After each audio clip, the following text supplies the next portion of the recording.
The ego is all, you know, gratification for yourself alone. It's not very much sharing and kindness and generosity. So does this have anything to do with having children? Because children, of course, put something in your life that gives you something else to live for besides yourself. It has a lot to do with that. I mean, I think probably having hers set me off on a new way of thinking, and then I just gone down a different road, period. And good for it.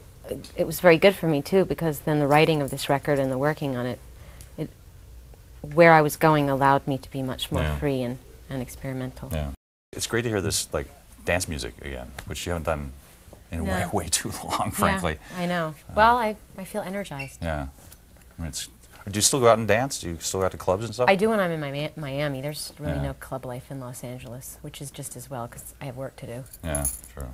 Have you heard, I have to tell you this, have you heard the Janet Jackson record by any chance? This new single? The Joni Mitchell thing? Well, the whole album is like, there's all this, there are like photos that are sort of like from the sex book phase. I mean, it's...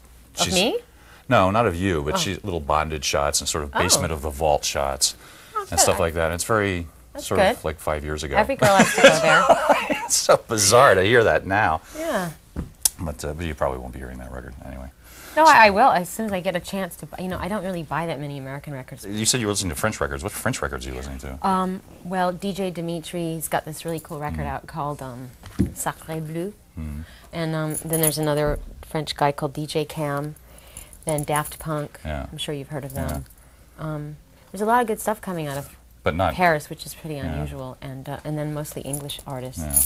Why isn't stuff like that happening here, do you suppose?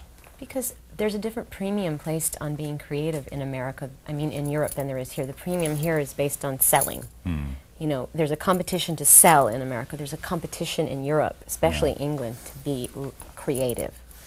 So, and I think that gives people a lot more freedom. Yeah.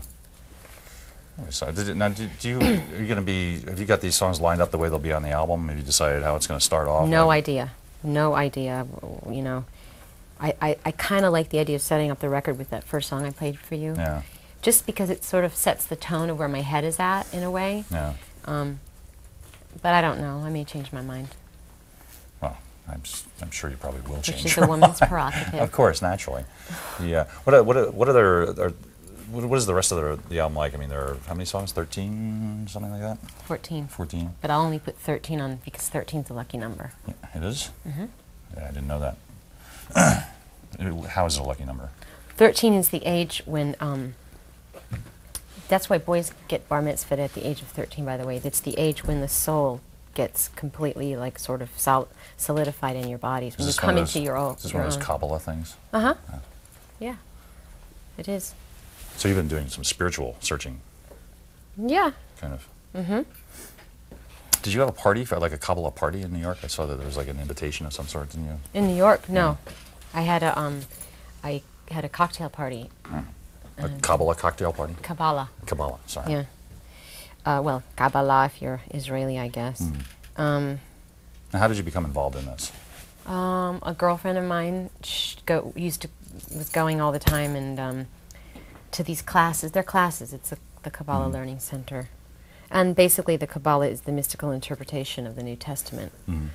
And she kept telling me about this really charismatic rabbi named Eitan who told these great stories, and she kept going on and on about it, and you know, and I said, listen, Susan, I'm not even Jewish. Why are you telling me these things? You know, and she's like, you don't have to be Jewish. Just come and take a, study, and if you like it, well, you like it. If you don't, leave.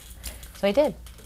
And this is taking some Kabbalah classes. Really? It's really great. It's really great. And what have you gotten out of it? What I've gotten out of it? Listen, I couldn't get into it on a, in a 2-second sort of glib interview, but I mean, the thing about the Kabbalah is that there's similarities in the Kabbalah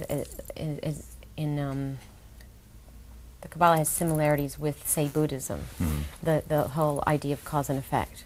And for every action, there's a reaction, and that you absolutely are the master of your destiny, and that you have to take responsibility for the chaos in your life. You can't go around saying, oh, this happened to me, and this happened to me, and I'm a victim, and this happened to me. It's like you pull in what you put out, basically. And if you want to have goodness in your life, then you have to give it. positivity, whatever. And I'm sure you've heard those concepts before. In other acting on them is the hard part, I would imagine. Yeah, well, the thing about the Kabbalah is they kind of give you tools, like everyday tools to sort of deal with it, and you also get a history lesson too. So it's really fascinating. And when you come into the studio for the first day, what do you have with you? Tapes or the first day? Yeah, like the first day you come in and say these are the songs we're going to do. No, well, first I choose the producers I'm going to work with, and I sit with them and I play all my songs that I've been writing, and we talk about concepts. How do you play them? DATs. I go and I write with different musicians. I wrote with Pat Leonard. I wrote with Rick Knowles. I wrote with William Orbit, and we write all the songs together in like a demo studio, and we make a really cheesy demo. And then you have the lyrics, right? And you have the melody, and sometimes I don't. Sometimes I hear a snippet of music, and that will inspire me. Sometimes there's a couple of songs that I keep a diary and I write in it, and I write poetry and stuff, and I just take a snapshot of that and I kind of rearrange it into a song.